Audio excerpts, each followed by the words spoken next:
എല്ലാവർക്കും സുഖമല്ലേ? നല്ല മഴ സമയമൊക്കെ ആയില്ലേ? പിള്ളേർക്കൊക്കെ സ്കൂൾ തുറന്നു. ഞാൻ സ്കൂൾ തുറക്കുന്ന ദിവസങ്ങളിലൊക്കെ ഇതൊക്കെ ഇടുന്നെങ്കിലും എടുക്കുന്നെങ്കിലും വീഡിയോ ഇടുന്നത് ഇപ്പോഴും സ്കൂൾ തുറക്കുമ്പോഴാണ്, സ്കൂൾ അടയ്ക്കാറാകുമ്പോഴൊക്കെ ഇടുന്നത്. എങ്കിലും ഇപ്പോഴേ എടുക്കുകയാണ് വീഡിയോ. അതെനിക്ക് ഈ അടുത്ത ദിവസങ്ങളിൽ ഫേസ്ബുക്കിൽ നിന്ന് കിട്ടിയൊരു റെസിപ്പിയാണിത്. ഞാൻ പല പോസ്റ്റുകളും എൻ്റെ സ്വന്തം എന്ന് പറയുമ്പോൾ വളരെ ചുരുക്കമേ കാണത്തുള്ളൂ. പലതും പഴയ ആൾക്കാർ പറഞ്ഞു കേൾക്കുന്നതും എൻ്റെ ഫ്രണ്ട്സ് പറഞ്ഞു തരും. അല്ല റിലേറ്റീവ്സ് ഓരത്ത് അങ്ങനെ ഉണ്ടാക്കിയാൽ നല്ലതാണ്, ഇങ്ങനെ ഉണ്ടാക്കിയാൽ നല്ലതാണ്, ചെയ്ത് നോക്ക്, വീഡിയോ എടുത്ത് നോക്കുന്നൊക്കെ പറയും. അങ്ങനെ ഉണ്ടാക്കിയെടുക്കുന്നതിൽ കൊള്ളാം എന്ന് തോന്നിയത് മാത്രം ഞാൻ നിങ്ങളോട് ഷെയർ ചെയ്യാറുണ്ട്. അങ്ങനെ എനിക്ക് ഫേസ്ബുക്കിൽ നിന്ന് കിട്ടിയ ഒരു റെസിപ്പിയാണ് പൂവാഴപ്പുട്ട്. ആ പേരിനകത്ത് ആ റെസിപ്പിയായിട്ട് യാതൊരു ബന്ധവും ആ പേരിനകത്ത് ഞാൻ കണ്ടില്ല. നമുക്കത് എന്തുകൊണ്ടാണ് ഞാനത് പറഞ്ഞത് നിങ്ങൾക്ക് വീഡിയോ കണ്ടാൽ മനസ്സിലാവും. അതിനകത്ത് ആ പട വാഴ എന്ന് പറഞ്ഞത് ചിലപ്പോൾ അതിൻ്റെ വാഴയില കൊണ്ട് വാഴയിലയിൽ ഉണ്ടാക്കുന്നുണ്ടായിരിക്കും അങ്ങനെ പേര് കിട്ടുക. അല്ലാണ്ട് യാതൊരു ബന്ധവും ആ പേരും പൂവാഴപ്പുട്ടെന്ന് പറയുന്നത് ഈ റെസിപ്പിയായിട്ട് യാതൊരു ബന്ധവും ഞാൻ തോന്നിയില്ല. നിങ്ങളന്ന് കണ്ടു നോക്കിയിട്ട് നിങ്ങൾക്ക് അത് എന്തെങ്കിലും ആയിട്ട് ഐഡിയ തോന്നുന്നുണ്ടെങ്കിൽ അതെനിക്കൂടെ ഒന്ന് പറഞ്ഞുതരിക, കമൻറ്റ് ബോക്സിൽ ഒന്ന് ഇട്ടേക്കുക. അപ്പം നമുക്കിനിയും അതെന്താണെന്നും എങ്ങനെയാണ് ഉണ്ടാക്കുന്നതെന്ന് കണ്ടേച്ച് വന്നാലോ. പൂവാഴപ്പുട്ട്. നമുക്കേ പൂവാഴപ്പുട്ട് ഉണ്ടാക്കാൻ വേണ്ടിയിട്ടേ വേടുന്ന സാധനം എന്ന് പറയുന്നത് നല്ല പാളയന്തോടൻ പഴം ഒന്നുകൂടെ നല്ലൊരു പഴുത്താകുമ്പോഴേ ഞെരടി എടുക്കാൻ. പക്ഷെ ഒരു കാര്യം കൂടുതൽ സമയം ഇരുന്ന് കഴിഞ്ഞാൽ പുളിക്കും അത്. അല്ലാത്ത പഴം നമുക്ക് എടുക്കാം. ഞാനെടുത്ത് ചെറിയ പഴം അതിൻ്റെ ഒരു 6 പഴം എടുക്കുന്നുണ്ട്. വലിയതാണെങ്കിൽ 3 എടുത്താൽ മതി. ഇത് കൊച്ചു പഴമാണ്.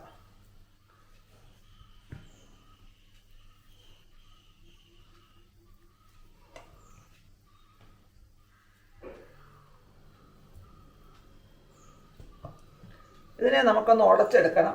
ഉടച്ചെടുക്കാൻ വേണ്ടിയിട്ട് കൈ കൊണ്ട് വേണമെങ്കിൽ ഉടച്ചെടുക്കാം. ഞാൻ തന്നെ ഇവിടെ സ്മാഷർ കൊണ്ടാണ് ഉടച്ചെടുക്കുന്നത്. എളുപ്പമുണ്ട് അതാകുമ്പോൾ. നല്ലപോലെ ഉടച്ചെടുക്കണം. കട്ടയൊന്നും ഇല്ലാതെ, കഷ്ണമൊന്നും ഇല്ലാതെ നല്ലപോലെ നമുക്കിതിനെ ഉടച്ചെടുക്കണം. എന്നിട്ട് അതിനെ നല്ലപോലെ ഉടച്ച് വെച്ചിട്ടുണ്ടെങ്കിൽ നമ്മൾ അതിനകത്തേക്ക് ഒരു 1.5 കപ്പ് റവ ചേർത്ത് കൊടുക്കുക. ഞാൻ എന്തായാലും ചേർത്തേക്കുന്ന റവ ഉണ്ടോ ഇത് ഉണ്ടോ കാണാൻ പറ്റുന്നുണ്ട്.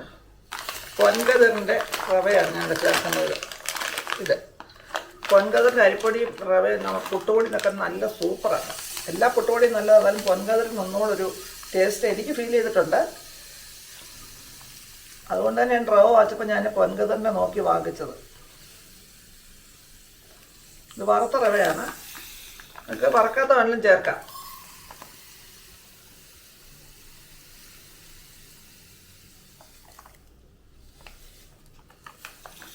ഒന്നര കപ്പ് റവ ഞാൻ ചേർത്തിട്ടുണ്ട്. ഇനി നമുക്ക് അതിനകത്തേക്ക് വേണ്ടുന്നത് തേങ്ങ. 1 കപ്പ് തേങ്ങ ചേർക്കുന്നുണ്ട്.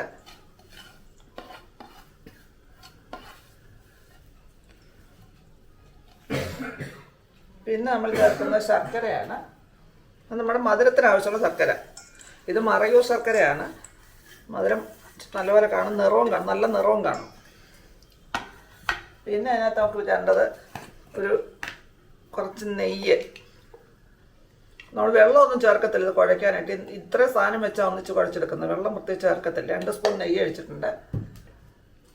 പിന്നെ അതുപോലെ ടേസ്റ്റിനുള്ള ഏലക്കാപ്പൊടി 1/2 ടീസ്പൂൺ അല്ലെങ്കിൽ 3/4 ടീസ്പൂൺ ഏലക്കാപ്പൊടി മതി.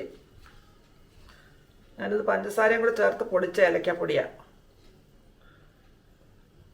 ഇനി നമുക്കിതെല്ലാം നല്ലപോലെ ഒന്ന് കുഴച്ചെടുക്കണം. വെള്ളം ഒട്ടും ചേർക്കത്ത. നമ്മൾ തിരളിക്ക് കുഴയ്ക്കുന്ന പോലെ തന്നെ ഇതിനെ ഒന്ന് കുഴച്ചെടുക്കണം. നമ്മളിങ്ങനെ പിടിച്ചാൽ ഉരുളയായി വരുന്ന പരുവത്തിൽ വരെ അതിനെ കുഴച്ചെടുക്കണം. അപ്പോൾ അതുകൊണ്ട് നമ്മൾ ആ റവ എല്ലാം കുഴച്ച് തന്നെ വെച്ചിട്ടുണ്ട്. ഒരുപാട് സമയമൊന്നും വെച്ചേക്കണ്ട. വെച്ച് അന്നേരം തന്നെ നമുക്ക് തന്നെ ഉണ്ടാക്കാം. ഇച്ചിരി നേരം വെച്ചേക്കാമെങ്കിൽ ഞാനിപ്പോൾ വെച്ചിട്ട് 5 മിനിറ്റായി കുഴച്ച് വെച്ചിട്ട് ഒന്ന് വെച്ചേക്കാൻ നമ്മുടെ റവയൊക്കെ ഒന്നുകൂടെ ഒന്ന് കുതിർന്ന് വരും. അത് അല്ലെന്ന് വെച്ചും കുഴപ്പമില്ല. നമുക്കിനി ഇതിനെ ചെയ്യണമെന്ന് വെച്ചാൽ ചെറിയ ചെറിയ ബോൾസ് ആക്കുക. ഇതൊക്കെ ആയാലും പുട്ടെന്ന പേരെങ്ങനെ വന്നതിന് ആലോചിക്കുന്നത്. പുട്ടുമായിട്ട് ഒരു ബന്ധവും ഇല്ല. പേര് പൂവാഴപ്പുട്ടെന്ന്. ഉണ്ടാക്കുന്ന പുട്ടുകുറ്റിക്കകത്തല്ല, പൊടിയായാലും പുട്ടിൻ്റെ കൂട്ടല്ല.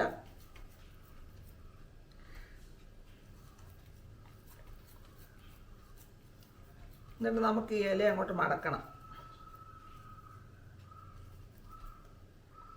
മടക്കിയിട്ട് നമ്മൾ ഇലയുടെയൊക്കെ ഉണ്ടാക്കുന്ന ഇഡ്ഡലി കുട്ടത്തിന് തട്ടയിലോട്ട് വെച്ച് നമുക്കതിനെ ചുട്ടെടുക്കണം. നമുക്കെല്ലാം ഇതുപോലെ ഞാൻ എന്നിട്ട് ഇഡ്ഡലിക്കുട്ടൊന്നും തട്ടിനകത്തൊക്കെ വെച്ചിട്ടുണ്ട്. അത്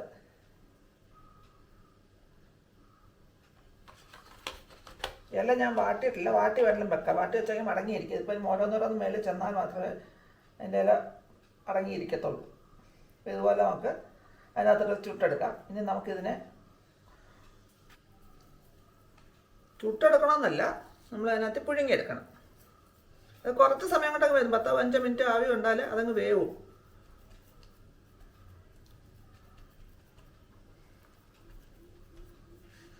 ഇതിനെങ്ങനെ പുട്ടെന്നുള്ള പേര് വന്നേ?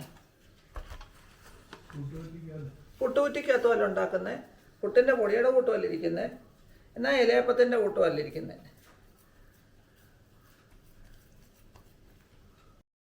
അപ്പോൾ അതുകൊണ്ട് ഞാൻ ഇഡ്ഡലിക്കുട്ടത്തിൽ തട്ടാത്ത വെച്ചേക്കുന്നത്. നമുക്കിതിനെ ഒന്ന് ആവി കയറ്റി വേവിച്ച് എടുത്തുകൊണ്ട് വന്നിട്ട് അതെങ്ങനെ ഇരിക്കും നോക്കാം. അങ്ങനെ തന്നെ നമ്മുടെ പൂവാഴപ്പുട്ടെല്ലാം റെഡിയാക്കി വെച്ചിട്ടുണ്ട്. നമുക്കൊന്ന് തുറന്ന് നോക്കാം. വെന്തിരിപ്പുണ്ടോ? നല്ല വെന്ത് നല്ല പരുവത്തിനായിരിപ്പുണ്ട്. ഇത് കണ്ടാൽ അത് ചിലതുണ്ടല്ലോ പൊടിഞ്ഞു പോകും. നമ്മളത് എടുത്ത് വരുമ്പോഴത്തേക്കും അതിങ്ങനെ പൊടിഞ്ഞു പോകുന്നുണ്ട്. അത് എന്തുകൊണ്ടാണെന്ന് എനിക്കില്ല, റവ ആയിട്ടാണോന്നും അറിയത്തില്ല. എന്തായാലും പൊടിഞ്ഞത് ഇച്ചിരി എടുത്ത് നോക്കാം. ടേസ്റ്റ് നോക്കാം. ടേസ്റ്റ് നോക്കിയതിൻ്റെ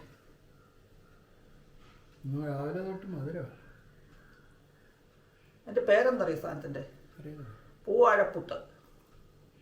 പൂവാഴപ്പുട്ട്. പൂവാഴപ്പുട്ട്. വാഴ വാഴ പിന്നെ ഇതിന് പുട്ടെന്ന് പേര് എങ്ങനെ വന്നേ? അതെനിക്കൊരു പിടി കിട്ടില്ല. എന്തെങ്കിലും ഐഡിയ ഉണ്ട് പുട്ടെന്ന് പേരൊന്നും എങ്ങനെയാന്ന്? ഇത് ഇലയപ്പം അല്ല, അതിന് പൊടിഞ്ഞു പോകുന്നുണ്ട്. ഇലയപ്പം പോലെയല്ല ഉണ്ടാക്കുന്നത്. എന്തെങ്കിലും കൊള്ളാവോ? മധുരമുണ്ട്, വെന്തിട്ടുണ്ട്.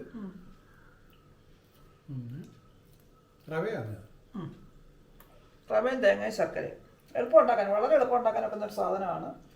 അതിൻ്റെ പേര് മാത്രമല്ല അങ്ങോട്ട് ശരിയാവാഞ്ഞു. പൂവാഴ പുട്ടെന്ന്. ഈ പുട്ടെന്ന് പറയുന്നത് എങ്ങനെ അതിനകത്ത് വരുന്നുള്ള ആലോചിക്കുന്നത്? അല്ല, നമ്മൾ നേരത്തെ ഒരു പാപ്പുട്ട് ഉണ്ടാക്കിയിട്ടുണ്ടായിരുന്നു. കൂർഗാഡായിട്ടുന്നുണ്ട്. അത് കിണ്ണത്തിനകത്തേക്ക് ഒരു ഒഴിച്ച്. ഇനി അങ്ങനെയൊക്കെയുള്ള വളരെ വടക്കൻ്റെ വിഭവമല്ലോ ആയിരിക്കും ചിലപ്പോൾ. ഉണ്ടായിരിക്കും. ഇതെല്ലാം സ്റ്റീമിലാണ്. മറ്റേ സ്റ്റീമിലാണ് ഉണ്ടാക്കിയത്, ഇത് സ്റ്റീമിലാണ് ഉണ്ടാക്കിയത്. പക്ഷെ ഇത് നമ്മൾ ശരിക്കും ഉണ്ടാക്കുന്നുണ്ട് പൊടിഞ്ഞു വരുന്നുണ്ടോ? അത് റവയായിട്ടായിരിക്കും പൊടിഞ്ഞു വരുന്നത്. ആ പൊടിയാത്തുണ്ടോ നല്ലതായിട്ട് കിട്ടിയത് കൊണ്ടാണ് കേട്ടോ. അതെന്താ അങ്ങനെ വരുന്നതെന്ന് എനിക്കറിയത്തില്ല. എനിക്കൊരിടത്തുനിന്ന് കിട്ടിയ ഞാൻ ട്രൈ ചെയ്ത് നോക്കിയതാണ്. സ്നാക്സ് ആയിട്ടും കൊള്ളാം. പിള്ളേർക്കൊക്കെ ആണെങ്കിൽ ഒരു നേരത്തെ ആഹാരം, പിള്ളേർക്കല്ലേ വലിയവർക്ക് വേണമെങ്കിൽ ഒരു നേരത്തെ ആഹാരമായിട്ടൊക്കെ ഡയറ്റ് കീപ്പ് ചെയ്യുന്നവർക്ക് ഒരു നേരത്തെ ആഹാരം നല്ലതായിരിക്കും സാധനം. ഇതുപോലെ ഒന്നുകൊണ്ടൊക്കെ കഴിക്കുമ്പോൾ വയറ് അറിയും.